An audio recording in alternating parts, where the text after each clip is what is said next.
Good evening. Today we're going to get into the last portion of the lessons from Tree Hill. Oh, I know, sad. I've enjoyed doing this part very much too because I never thought that I would enjoy a show as much as what I do. One Tree Hill. I've watched it every year since 2024. Upon Because I remember, some of you who watched my podcasts have heard me say this, but I remember watching Seventh Heaven as a kid or as a teenager or a late teen, I guess. And no, actually, no. One Tree Hill debuted in 2003, so I would have been in my early 20s when it came out. So it's what towards the end. What or during season 7 of Seventh Heaven. But I remember watching previews for One Tree Hill after Seventh Heaven. I'm like, this looks like a show I would like, and it's funny God's timing on things too because I mean the struggles that they dealt with on One Tree Hill um, are struggles I've seen pretty clearly now in ways that I would not have seen it at 24 years old. Of course, working 40 hours a week, going to school, all that stuff. So my mind was being absorbed with graduating and all that fun stuff. So it was like so even trying to comprehend the lessons from One Tree Hill, my mind would be like, okay, I'm taking a test in school, and and then I write a lesson from One Tree Hill. That is not correct. It's like so yeah, God's timing is everything. It's perfect, but yeah, so yeah, we will go through the last little bit of lessons. I will finish this podcast with um, 10 observations that I read on Instagram about about One Tree Hill, my thoughts on it, and then let you know my 10 favorite characters on the show, and then why. You probably can figure out a few already just by my glowing references to them, but that's stay tuned. But no, let's see. Make sure all my always consider the good and bad qualities in friends and take the good with the bad, not just the good. Now, this is a lesson that today's generation has seemingly forgotten because we're in a be happy all the time. We're in a don't be negative, and we've probably heard. Every single one of us has probably heard this from somebody or several somebodies in leadership and other positions. Always have a smile on your face. That was the thing I heard a lot at Dylan's. Which are as a sidebar, I'm a happy person, but you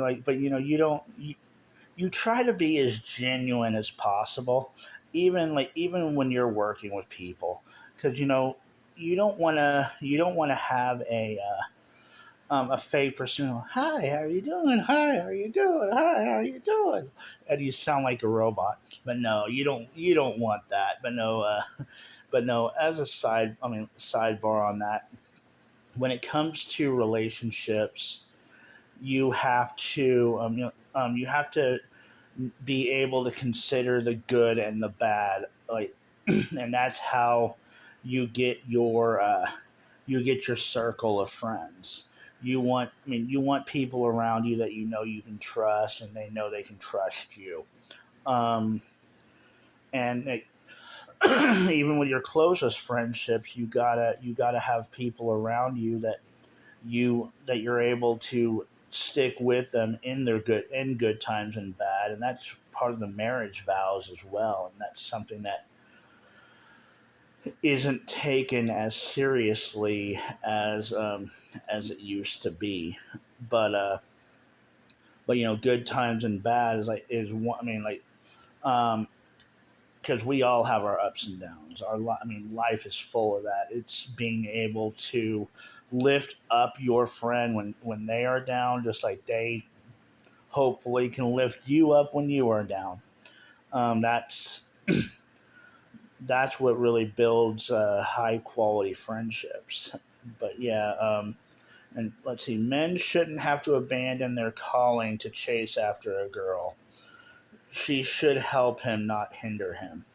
And this is a great example of there in the Bible there are examples where women have hindered men, and there have been stories where women have helped men.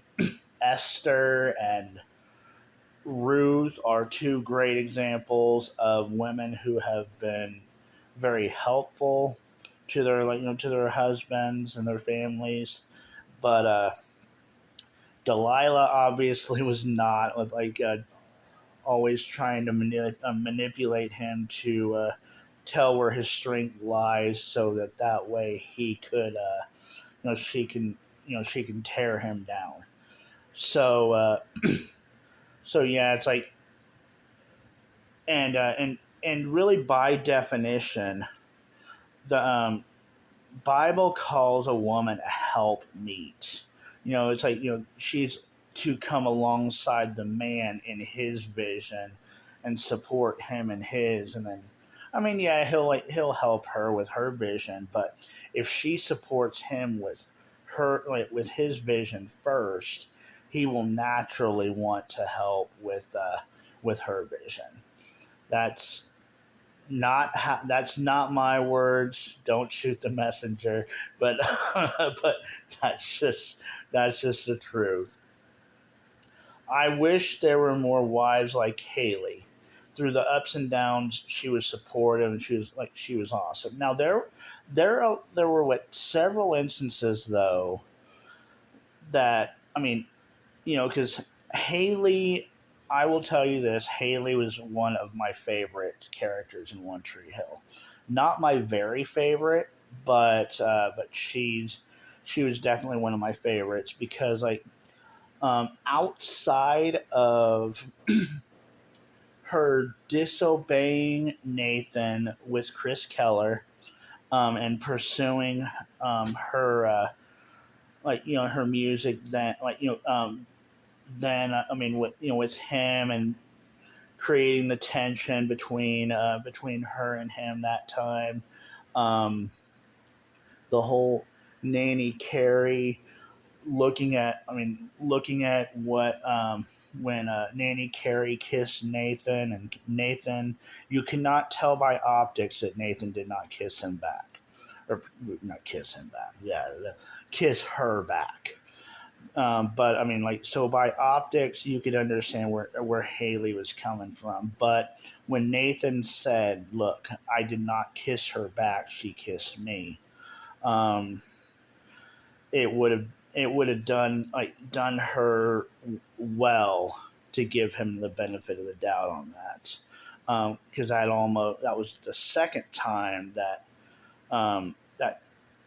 something almost destroyed their relationship. Now it was funny during that. I mean, Lucas Lucas held Haley accountable quite a few times. They were even best friends. I mean, throughout the show. But I mean, that's the one case that a guy can have a girl best friend is just, if it's a platonic relationship, kind of like a brother and sister kind of relationship. But but when Haley was trying to tell Lucas what Nathan did, and Lucas would say something to the effect of, "You were there for." I mean, yeah, you were there for him when he was not as when he was not as good of a person, and he's there for you. Yeah, he's there for you now, but you gave him the benefit of the doubt. I mean, you got to give him the benefit of the doubt here, and and so she was like, point taken, and so and then ended up now that was probably not the exact words, but it was kind of the same thing. I laughed at how not Nathan. I laughed at how Lucas did it sometimes, like how held Haley accountable. But the third time was the false accusation in season 7, when he was playing basketball, and it took Dan Scott's television show to bring out the truth on that, and that was pretty awesome. I would definitely recommend you watch that, because that was pretty sweet. But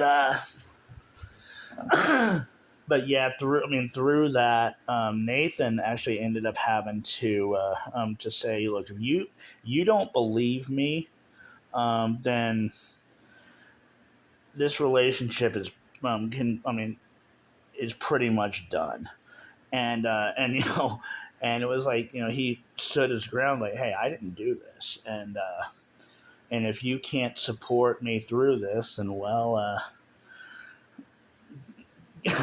essentially get lost.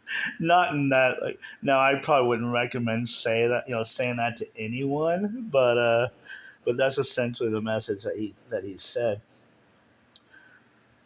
The little boy's hero is his father. The rest doesn't matter, is the best thing to hear from a mom. And yeah, that's like, I kind of wish I would have had a dad like that. But you know what? That is a true thing. If a dad is living the way that he's supposed to live, a boy's hero is going to be his dad. I didn't like how Peyton and Lucas got married and were just written off of One Tree Hill.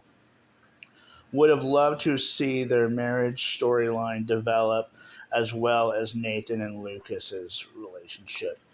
Now, with how, because Nathan and Haley were always more directed to their family. I mean, as you should be. But one thing that was awesome, I thought about Lucas and Peyton, was they were very giving people. Yeah, Lucas. Played basketball with his brother. He coached basketball, and he wrote a couple books. But yeah, he was a lot. A lot more involved with helping other people, than helping his friends any way he can. And just like, Peyton did the same thing too. So yeah, it's like so it was. So having said all that, it would have been nice to see how their characters related to Clay as the as the as the the sports agent. Clay and Lucas probably would have had a good relationship. Would have been interesting to see how that played out. Um, and I'm surprised that Quinn was not introduced at all during the first 6 seasons either, because Quinn is Haley's sister. I mean, you would think that Quinn, with Haley and Lucas being best friends, would have. They probably would have liked each other pretty well. I would assume. Um, but yeah, to see all those characters develop with the new people that came onto the show would have been a pretty awesome thing. maybe it would have felt more like Seventh Heaven with the characters that came like in and out, but I think it would have kept the show solid if those two, if Nathan, no, not Nathan, Nathan and Haley were there the whole series. But if Lucas and Peyton had stayed on there, I think the show would have stayed phenomenal all through the 9 years. But let's see. True repentance is I've got nobody to blame but myself for why I'm in this predicament. Don't sacrifice morally for someone, because they will take your life down if you do. Now, one thing, as like the Dan Scott thing, I'll go ahead and say that. As far as the true repentance is, I loved it. I loved how he used his murder angle um, keep people in line that were trying to cause his family harm. I have no problem going back to prison for this. If you don't leave my family alone. but but yeah, like that. They talked about how. I've read different commentaries about One Tree Hill and saying that Nathan was the best, well, probably the best teen. Like the redemption thing on TV, but I think the best redemption story of the whole One Tree Hill series was Dan. Was Dan wanting to salvage his relationship with his son. He succeeded at the end, and that was an awesome thing. His persistence was awesome on that, and that was something that really blessed me to see. But yeah, don't sacrifice morally for someone. They will take down your life if you do. You have to hold to high moral standards. Don't let anybody shake those. Accusers always go to weak leaders so the accusation can go further than it should be able to go. And this would be a logic thing because honestly, Satan attacks through areas of weakness. If you go to if a person went to a strong leader to try to bring down somebody else, that leader pretty much nips that in the bud really quick and says, no. We're putting a stop to this. I'm going to get to the bottom of this, and puts it and squashes it real quick. Let's see. Don't live a life of deception. The lies will catch up with you every single time. Men should be able to tell their side of the story before people assume the worst. Yeah, that's something that is way too prevalent in today's society. Like, men are just assumed to be the bad guy right off the bat, and it's like, you see it in church situation. This is why I believe that that churches don't have very many strong male leaders anymore, is because Satan works through people to tear them down. There aren't very many strong male leaders in corporations anymore because because they're because Satan's able to work through people to tear them down. Not even in schools. So yeah, men should always be able to share their side of the story, and even if the average person, I think, can pick up inconsistencies. It's a gift. A gift of discernment. God has us use discernment, but it's something that people can pick up on, people can see inconsistencies. Let's see. Women should not be paid to lie. Well, I mean, nobody should be paid to lie. When we look at even lawyers. I hate to say it, but I've known this ever since I was at early 20s. Is that okay? I'm gonna go ahead and go down this rabbit trail. Because I remember one of the things I wanted to be when I was a kid. There were several things. I wanted to be a doctor. I wanted to be a lawyer. I wanted to be a basketball player. I wanted to be an accountant. I got to be of course, the only thing I didn't want to be really was a pastor. But it's funny. God has a sense of humor. God's like, yeah, you're happiest around people, so that's where you're gonna be. You're gonna do your best. But no. But one thing I have seen that I have seen with lawyers is, particularly in the criminal lawyer. I mean, I know there's civil, there's criminal, there's family court lawyers, and there's all kinds of different ones. But when it comes to criminal lawyers in particular, I could not defend somebody that I knew was guilty, and I could not prosecute somebody I knew was innocent. And so you have to pretend like you, and kind of play devil's advocate, which I don't like that term either.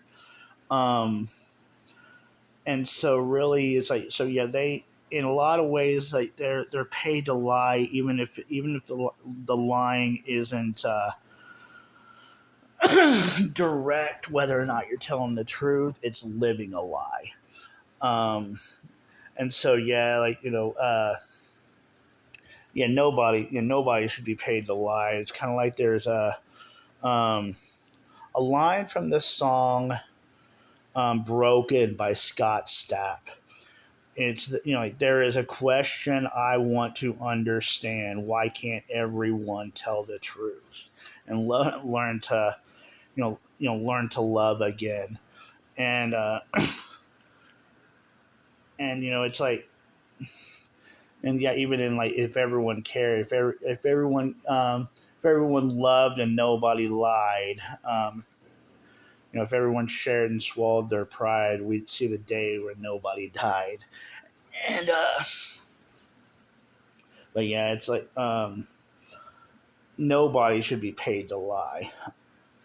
News went from telling news to whatever brings ratings. Now, this is something that I've seen for quite a while, particularly from the breaking of the 1990s to the early 2000s. There was a shift from news telling what was news and what was objective to fabricating stories and making it serve their purpose. News used to tell you what was going on and left it up to you to determine what you believe on it. Now they kind of now they force you to believe a certain way, and that's not good. But yeah, like the mouth angle as far as doing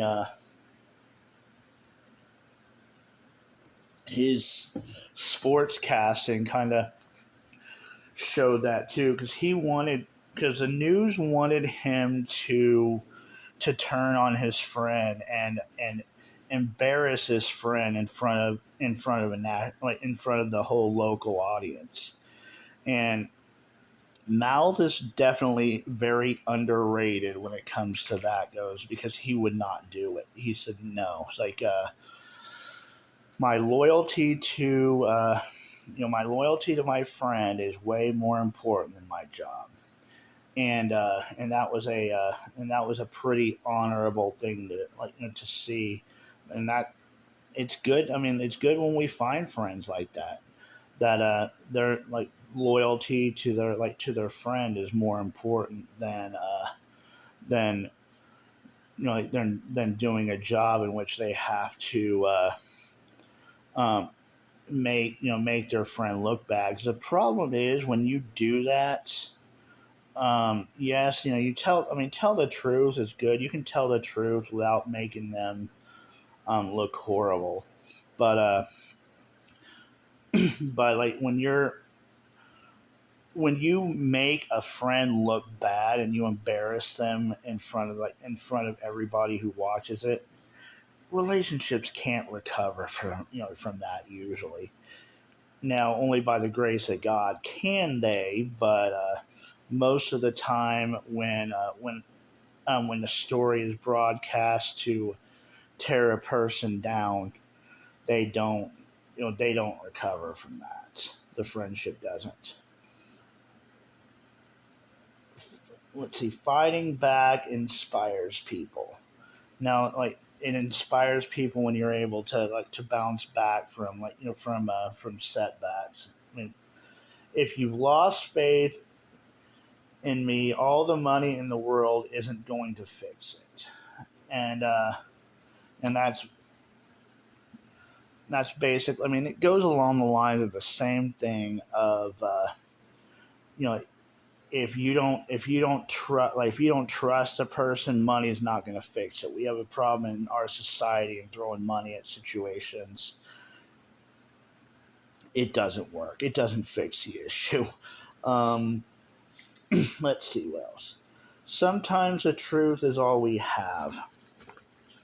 Yeah, the truth. Well, the truth sets free because it breaks through, it penetrates through all the lies. Truth does always come out. A person that is true about their excuse me, sorry.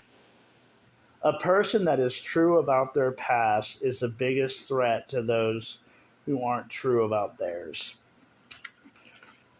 Yeah, it's like it goes back to transparency. It's okay. This is who I used to be. Yeah, I'm not proud of it, but you know what? It's you know you you know if you're honest about your past, you can learn from it, you can grow from it, and you can become a much better person you uh, than what you ever could have been otherwise. Oh yeah, just a sec.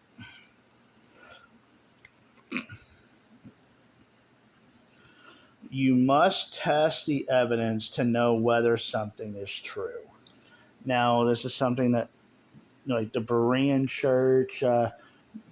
church was praised for in the Bible is they didn't believe anything that was told them. They tested the spirits, they tested what was said, and verified to make sure it was true. And that is our. We hear it talked about in the Bible: study to show yourself approved, a workman that needs not be ashamed, rightly dividing the word of truth. This, I believe, is the most important part. We can study. We can study information on what's going on in the world, and that's fine. But the most effective studying you can do on it is on what is going on right here. You know, your friend group, the people that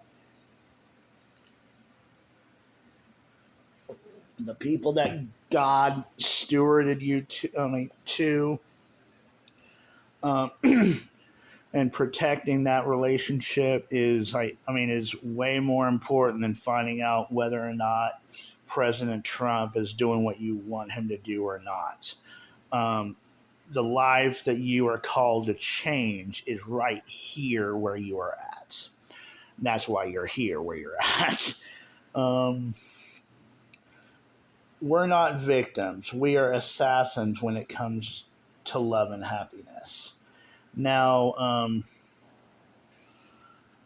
we, well, I'm not sure exactly what led to that one, but but I'll take a shot at it. When it comes to loving God and loving others, I mean, yeah, it's like we do strike down the enemy when we do that, because Satan doesn't want us to love God or love others. He wants us to hate people, because then if we can't have dialogue, we can't find common ground.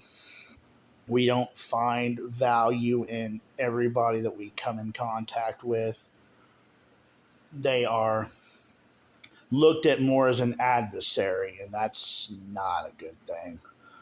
Um, you can only find, like, you'll only be good to people that you find value in. If you don't find value in a person, you're not going to be good to them. But yeah, sometimes you have to go through humiliation to show your true character. It is only through tough times it shows your true character. And I remember first being told this when I got ran over by a truck 20 years ago. Gosh, I can't believe it's been 20 years. But the heart of who you are comes out when when you are, when you're facing adversity. If your first words are "Help me, God," that's the best place you can be. And as opposed to well, if this hadn't happened, if this person hadn't done this, I wouldn't have done this. Then you become bitter, and you can't heal that way. So so it's always best when you're. I mean, um, it's always best to go, to go to God and say, help me, God, as opposed to blaming others, because God will help you heal the way He alone knows how.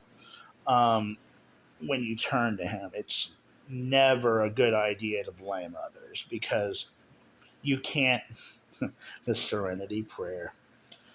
God, grant me the serenity to accept the things I cannot change, the courage to change the things I can, and the wisdom to know the difference. And I know there's parts beyond that, but that's a part that I always that I had drilled into my head growing up. But the whole truth of the matter is, you can't change what other people do. You can't change other people's attitudes. The only thing you can change is yours, and how you choose to react to a situation is I mean, God will give you the strength, but you are responsible for you. And and your character, who do you say that Christ is? It's um that's going to be the question you're asked when you're standing before God. It's like, I didn't ask you about them, I asked you about you. And so situations you go through reveal your character, reveal where your heart is. Never give up on your dreams. Yeah. You can get, I mean, everyone gets discouraged, but don't give up, because God has more ways to bring things to pass than what we realize. God opens doors when we choose to live in ways that honor Him. If you miss someone, it's a good thing. You had someone in your life worth missing. Who you are is someone worth protecting. And let's see. We're never ready to lose a loved one. And that one is true. It's like, because when you know that something is going to happen, you just feel in that, in your spirit, that it's going to. Like, I remember when my brother committed suicide. Um, as difficult as it still is to talk about, I I had a feeling in my gut something was off. On the and then I couldn't explain it. I did not sleep very well that night, and then it was like, and so I mean, I was praying. I know I did pray for Cliff, um, but because yeah, he wasn't home yet, and usually, I mean, he's usually home by like 1 o'clock, because I he was living with me at the time, and I went to work, and there was a 12. I heard a story from like I heard about a 12-year-old who had committed suicide over the weekend, and I was like still reeling from that. Then I get a phone call like Casey to the office, and I find out that, and in my store manager told me that to close the door. She wanted me to take the phone call in there with like nobody else can hear. And then when my sister told me, when sister that's 2 years younger than me, but was 3 years older than Cliff, that he had committed suicide last night, I was like, oh no. Then it was like I wasn't in a position to. I wasn't in a position to work. It was like because you're prepared. You know it's gonna happen, like I said, but you're never prepared to lose it. I mean, I still miss him to this day, but yeah, but yeah, it's just one of those things. You're just never prepared for. Um, what's worse, two girls fighting over a guy or two guys fighting over a girl? Thank God I've never had to deal with this, because they both can get pretty pretty nasty if they're both aggressive at all. I mean, you look at Brooke um, and Peyton with Lucas. Lucas was good to both of them, and so and they were best friends. So that was the best case scenario because Lucas would have done anything. Well, Lucas would have done anything for Peyton, but I mean, he always liked Brooke. He never was into Brooke that way. You could kind of tell in the way he acted, even though his downfall was he wasn't strong enough to tell Brooke exactly to tell the truth and how he felt. Well, I'm into Peyton, not Brooke. Not you. I like you as a person, but I'm just not into you in that way.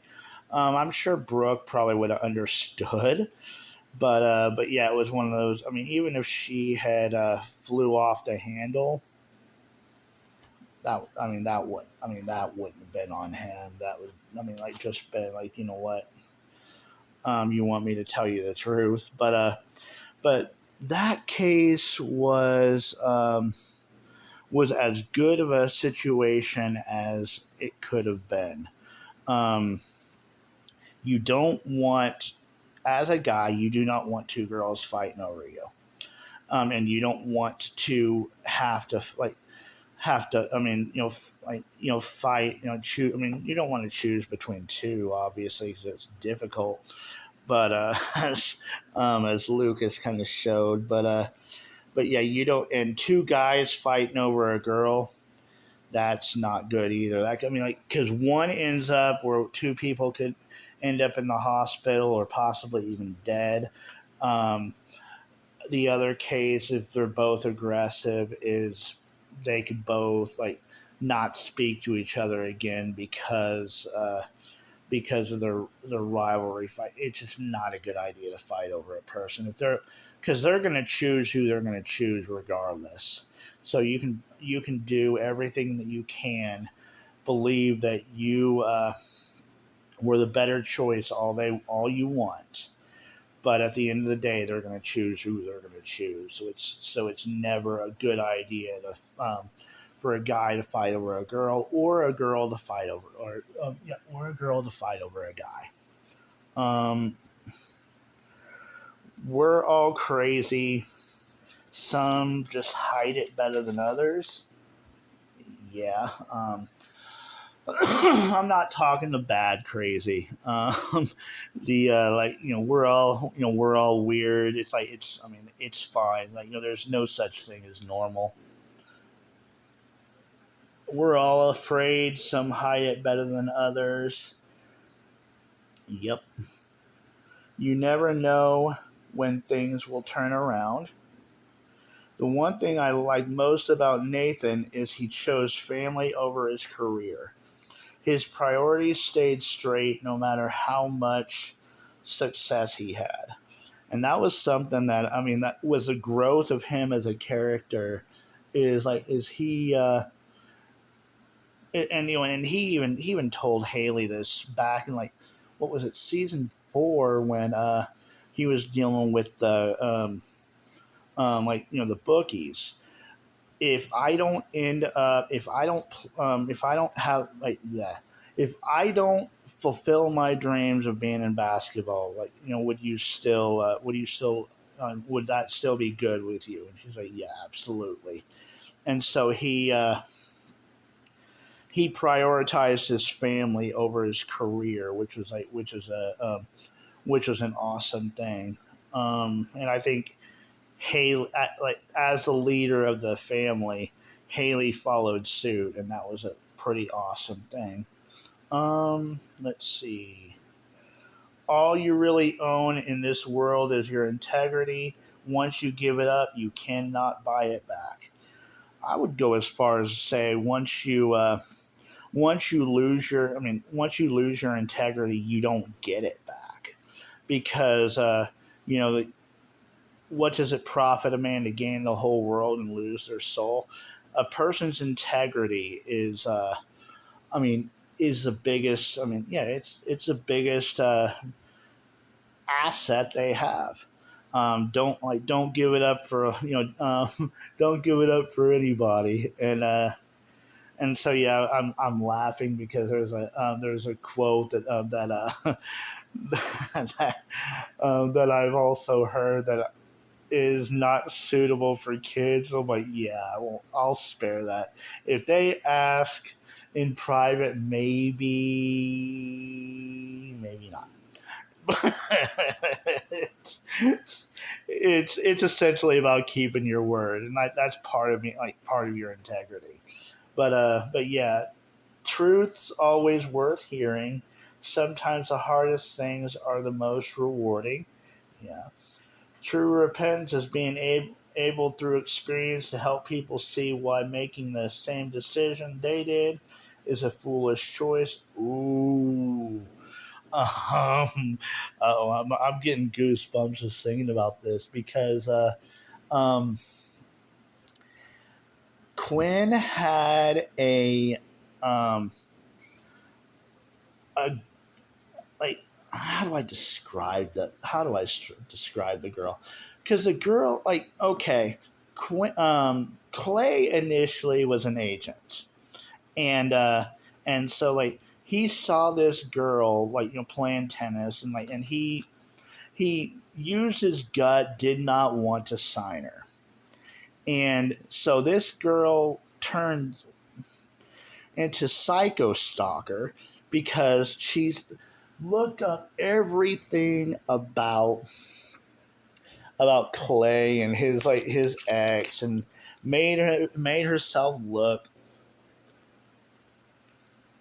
and act just like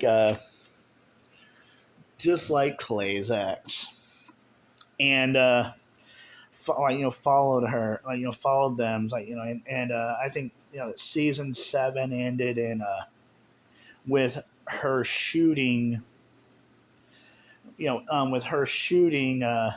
both Clay and Quinn, and so Quinn wanted to take revenge on her, and so she was talking to Dan about that, and Dan was like, "Yeah, these are things you got to think through, like the dark facts that you've got to think through."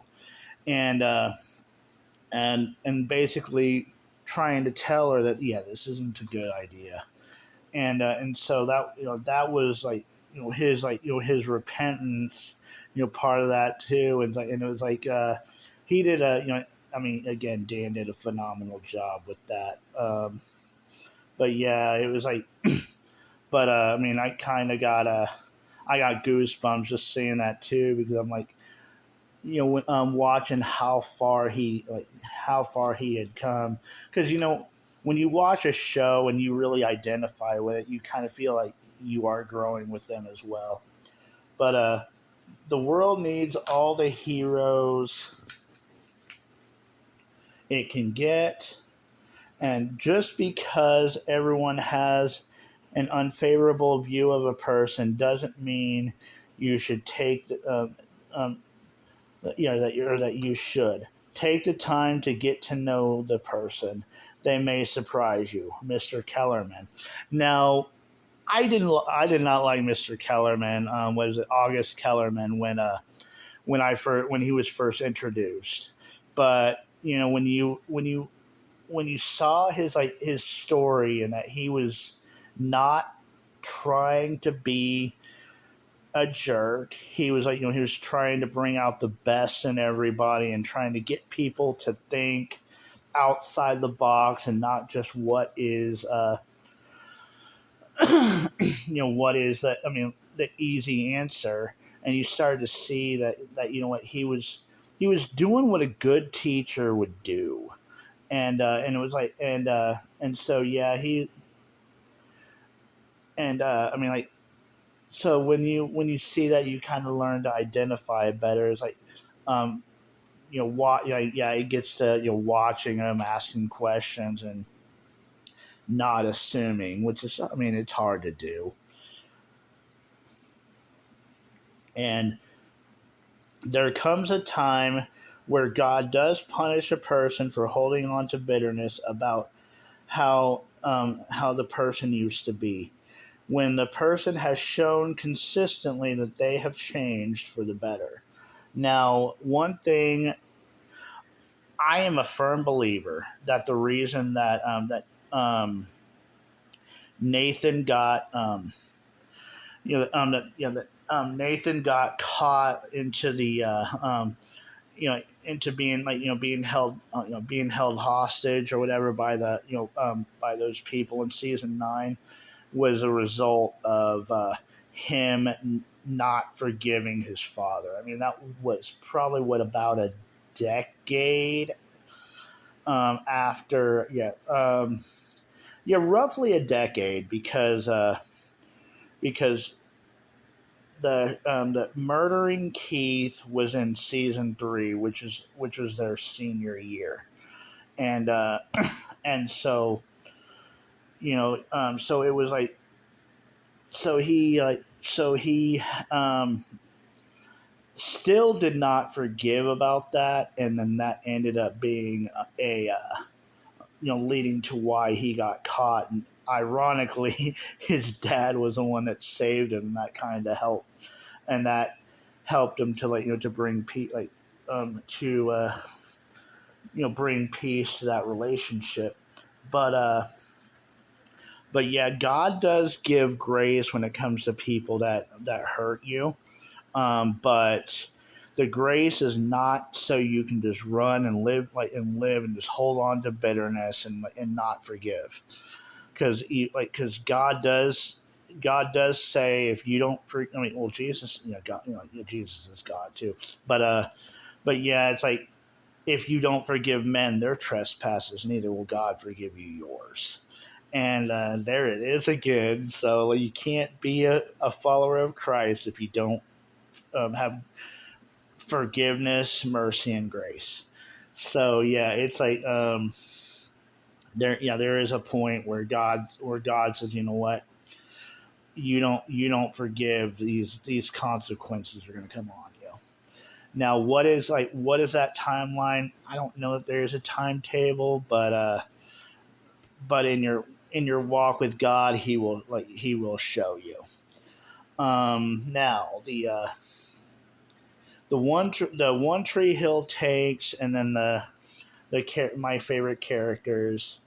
Now, first one, Nathan is a better brother than Lucas. Depends on what you define as better. Better character development, more of a development as a character into yes, better father. Well, didn't really see Lucas as a father because he and Peyton had their child at the end of season 6, so you really don't have anything to compare. But more of a family man. Yes, Nathan was better. If you're looking at how he loved others, Lucas for sure. Number 2, Lucas's character was only good in season 1. Again, I strongly disagree. Lucas made his mistakes, just like we all do. Everybody in One Tree Hill made their serious mistakes, and I could probably be on here for an hour talking about them if I wanted to, but we won't. But you know, definitely watch the show. You could probably be able to see them, not to be criticize anyone who does that, but to grow from them because that's really the ultimate thing we're looking at in life. It's growth in our relationship with God and others. Brooke was one of the best characters in the sense of showing the kind of woman you don't date. Yes. But she did get better in the I think the biggest thing that was a no for me was her melodramatic. She was way too dramatic. And she did she pulled the you know like I'm pregnant, lied about her pregnancy. I know Rachel did that too, with Cooper, I think, and that's a. I mean, well, the way you prevent that is just don't have sex till marriage. Period. Which that's the downside of One Tree Hill is that was a character trait that was very absent in One Tree Hill. No show is perfect, just like nobody is perfect. Okay, but no, it's best show I've seen. In my life, but yeah, but as far as she did have character development, I think the best part about that was when she paid back all her investors for what her company did. I was like, that is awesome. That's what that's what you do. That's making wrongs right is an awesome. It's part of making amends, and it's one of those things that it's a very rewarding experience. It's humbling, but it's very rewarding. Um, and let's see, number 4. Chris Keller was hilarious. Definitely. like I said, I could be friends with Chris Keller, but I wouldn't be best friends with him. But I could be friends with Chris Keller. Number 5. Haley and Brooke are better friends than what Peyton and Brooke were.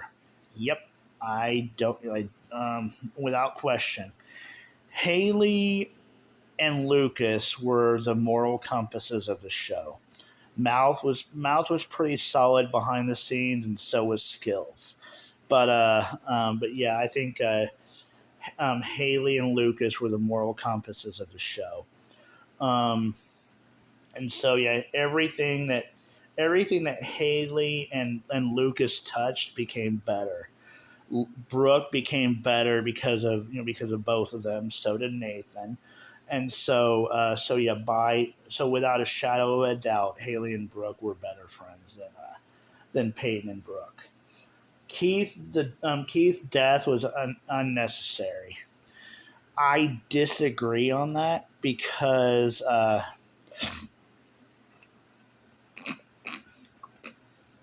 Excuse me, sorry, I had to clear my throat.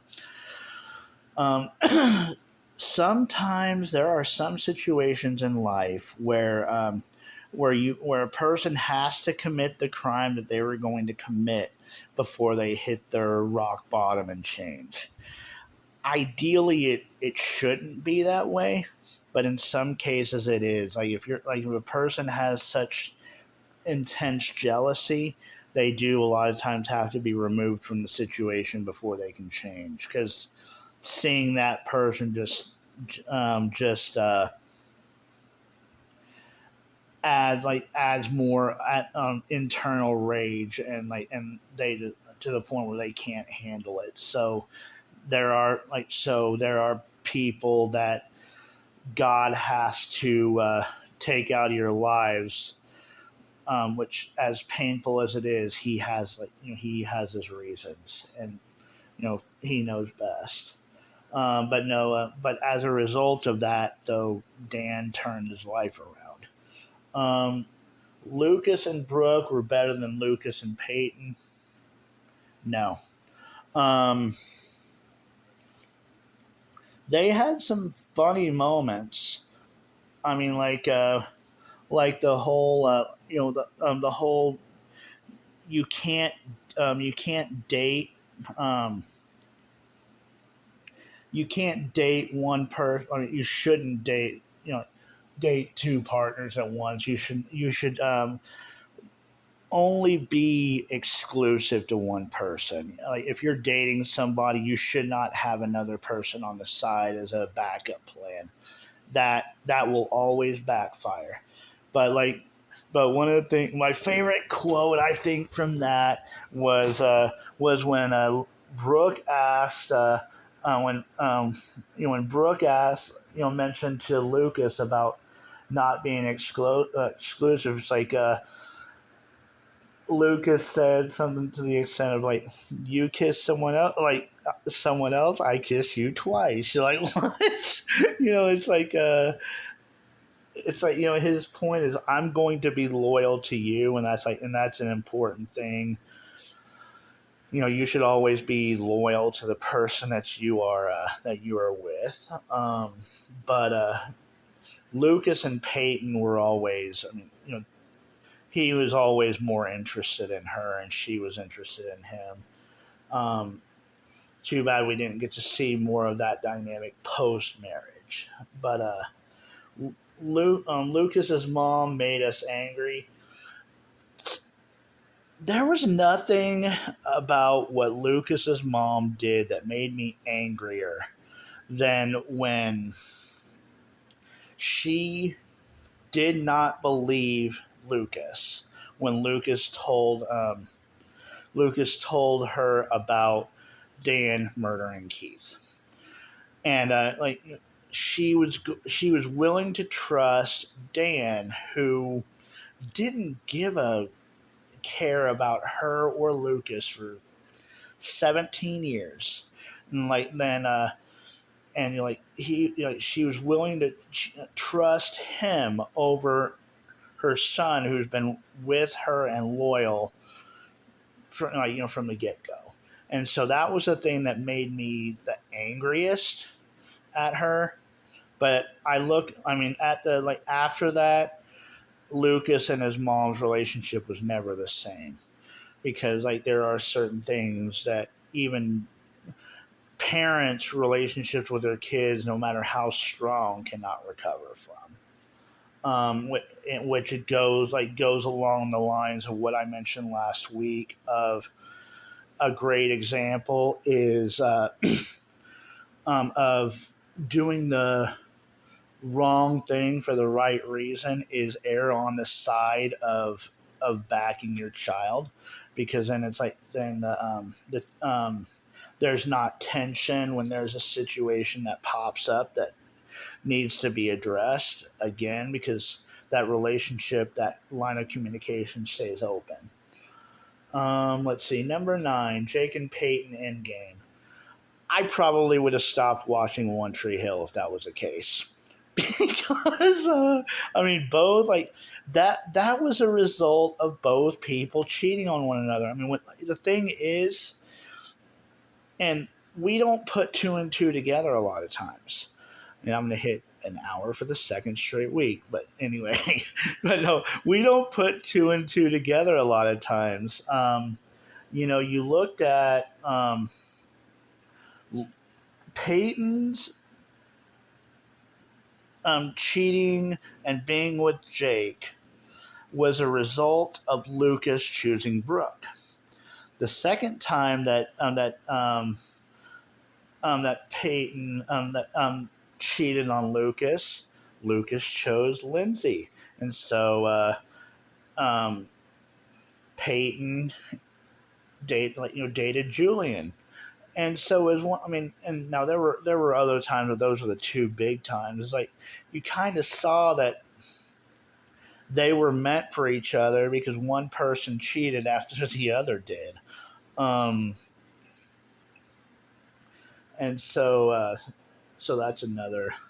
That's probably another Pandora's box. Maybe we'll walk into that in another study. I have no idea. And then what hated Mia. Only thing I disliked about Mia Catalano was the way she broke up with Chase. You don't break up with anybody through a text message. If you can't talk to a person face to face about an issue, it's probably not a big enough deal to even worry about. You should definitely be able to have those tough conversations. And let's see here now. But overall, yeah, I liked Mia. Let's see, and then my top 10 characters. Number 1 was Nathan. Now, what made me decide this was, Nathan's character development was more than Lucas's. Lucas was steady. I always loved that about him, and that was why Nathan, Haley, Lucas, and Peyton were the heart of the show.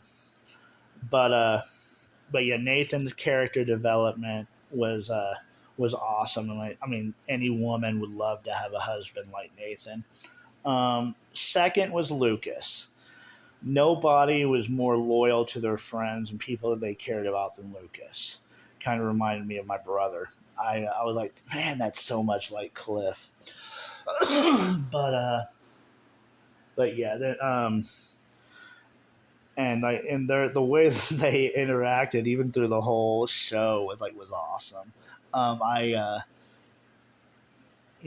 had plenty of laughs, heartwarming moments, through watching them to interact.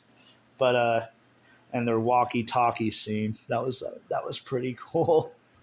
But Haley was 3. Mouth was 4. I liked him. He was a pretty solid guy. I thought just overall he tried his best to do what was right. Skills was a nut. I always he always spoke his mind. Yeah, he was just overall good guy. Peyton was 6. Then Coach Durham. Yeah, I laughed about Coach Durham. He came across as mean, but when you listen to what he's saying, he always had a lot of good things to say, and he cared about his team on much deeper level than just as athletes. He cared about them as people, and that's really what it's all about. Number 8 was Clay. 9, Dan Scott. Only because now, if the season had ended after season 4 or 6, would not have been. He would not have been in my top 10. Because like the work that he was, he did more work to show that he had completely changed in the last 3 years of the show than the previous 6. I mean, like he was trying but he wasn't really able to get footing. But yeah, like the last 3 years of the show really showed his like that he was getting the whole repentance idea, and like the whole do what is right, if nothing else but for your family. And then Brooke is number 10. I made her. I mentioned that I didn't really like her as a character, even though there were a lot of great qualities she had. But she made a lot of she made a lot of leeway. She made a lot of progress in the last 4 or 5 years of the show, and so it was one of those things like she. I think her relationship with her mom really kind of helped with that.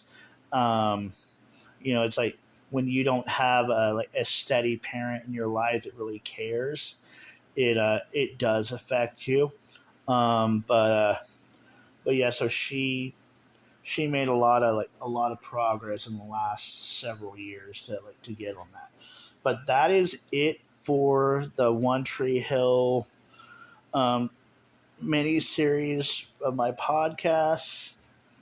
Let me know what you think, what I could have done better. Let me know if you have watched the show, what memories you have of it, or what you have even noticed that that has blessed you.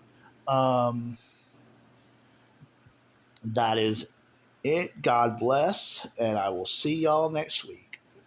And we'll be talking going into more in depth of the 301 messianic prophecies, deep dive, as opposed to the list, like going through the list of what we did before. But we'll see you guys next week.